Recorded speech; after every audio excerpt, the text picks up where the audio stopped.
Right. How'd it go today? I think it went pretty well. You know, it was fun to get back out here and move again. You know, didn't do anything at the combine, so it was good to get it back out here and, you know, show what I can do. Did you feel like you were having a knock and you rest off, or did you feel good, you know, after a little bit of time? Felt pretty good. You know, came in, you know, last week and knocked the rust off, but today I felt pretty good. Was it like just being side by side with Broderick and just going through this process together, kind of like iron sharpens iron? You guys were just kind of working towards this together. Oh yeah, it's definitely. I mean, since he's gotten here, you know, it's been like that. Iron sharpens iron. You know, at practice, so it's just another thing on our like bucket list that we got to do together. So it was nice. You know, we went to the combine together. We actually were roommates there at the combine, so that was nice. And then out here just working again. And now that you guys are leaving some open spots, obviously Amari Smith is going to step up in one of the spots. But what are some of the other tackles that you expect to step up in your place? Shoot, you can go Mims, E.G., Ernest Green, Micah Morris, Austin Blasky. There's a bunch of talent there. So whoever, you know, shows out this spring and has a good fall, I'm pretty sure Coach Smart will have the best spot out. With Mims, how much better do you feel like he can get, you know, even going into his second year and probably having to start? He definitely, you know, he's just scratching the ceiling for his, you know, his potential. You know, he played a lot, but, you know, he didn't start every game, in which he'll do this year, you know, and he'll get way better with the talent, you know, in practice, taking the ones reps and stuff like that. What do you feel like are his strengths as an offensive tackle? He's huge, you know, he's massive, you know, he blows people off the ball in the pass pro. He's just long, he gets his arms on you before you can even like do your moves. Warren, obviously the interview process is a big part of your job now. How do you feel like it's gone, the conversations with the teams? It's been good, you know, just been able to meet the teams and answer questions. It's good.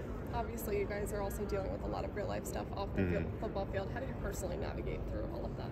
You know, just taking time, you know, whenever I need it, you know, just be by myself if I have to, and just, you know, just be by myself. Has it been difficult to concentrate and focus on the football part, all the goals that you have, in dealing with the emotions of what happened? At first it was hard, but, you know, now I'm kind of not getting used to it, but now I'm learning how to deal with it and still be able to come out here and push through it. Between now and draft day, what's the plan? What do you got to do? I'm staying here and working out. Yeah, still got to get better, so staying here and working out. When you say you still got to get better, what are your goals between now and when you get drafted, you start to go to work for someone? You know, just same thing, off-season workout, you know, start lifting. You know, I don't have to train for, you know, 40s and stuff like that anymore, so I can actually go in there and, you know, do lifts and stuff that's to my position. So.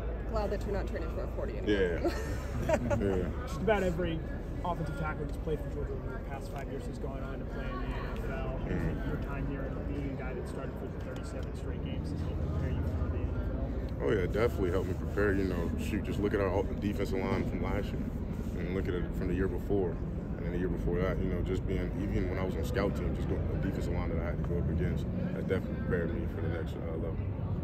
Speaking of those guys, have Jamari or Andrew Thomas, anybody reached out to you, giving you advice that people that have gone through this process before? Yeah, I talked to Jamari. I talked to Jamari actually a lot. You know, he definitely give me tips here and there. And what was the biggest advice that you took away from him? You know, just enjoy it. You know, it goes by fast, so just enjoy it. Have you enjoyed it? And maybe what's the most enjoyable part of this process, man? I'd say the most enjoyable part, just being back with everybody. You know, once the season's over with, everybody goes to train, you kind of go your separate ways. So, you know, Pro Day, it kind of forces all of us to be back.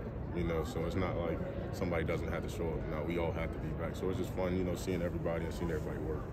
Feels like flexibility is a huge conversation revolving around O-linemen. I know you've had no problem snapping the ball a couple times here and there, especially just to get the quarterbacks warmed up. Has teams talked to you about any flexibility moving across the line? Some teams have asked me if I snapped or if I play guard. And, you know, I've done it in practice, but never in like game reps. But, you know, some teams have talked to me about it. Absolutely. And then to kind of go back to Broderick, I mean, he ran the fastest time out of all O-line. Oh, yeah. Were you kind of expecting that, and what was that like to see? I was expecting that, but I thought he was going to run a 4.8. I was kind of upset with him because he told me he was going to run a 4.8, and so I held him to that, and he ran a 4.9. But, you know, I knew he was going to go out there and run fast. With the guys coming back, how big is it that Sid is coming back with this Oh, yeah, that's another leader. You know, he was a big part of last year's national championship team, being a leader. And for him to come back, that's a lot of game reps, a lot of leadership. And, you know, in that room, they're not young, but they're kind of young. So, you know, reps-wise, so that'll be, you know, that's good for that room. To that point, how valuable is it that they will be breaking in 2 new starting tackles on each end to have said? To be honest, I think it's going to be good. You know, spring's going to get them right. You know, fall camp, they're going to have a good fall camp. And, you know, Coach Smart's going to have them ready for their first game. I think going off of that, Xavier and Tate both coming back at the guard positions, how valuable do you think that's going to be for those tackles, at least having those guys still just back? Having somebody, you know, that knows what's going on, somebody to talk to. You know, sometimes during the game, when it gets so loud, you can't really hear, so just being able to communicate, you know what you're doing, and just having those game reps, you know, game and practice reps together. So, do you have any expectation of them maybe stepping up as leaders? They'll definitely step up as leaders. You know, with Trust being one of the older guys and Tate being one of the older guys too, they'll definitely step up and help set lead that room. Do you expect them to kind of follow you in this process? Maybe this time next year they're talking this? Yeah, hopefully they'll be, you know, taking that next step. Yeah, absolutely.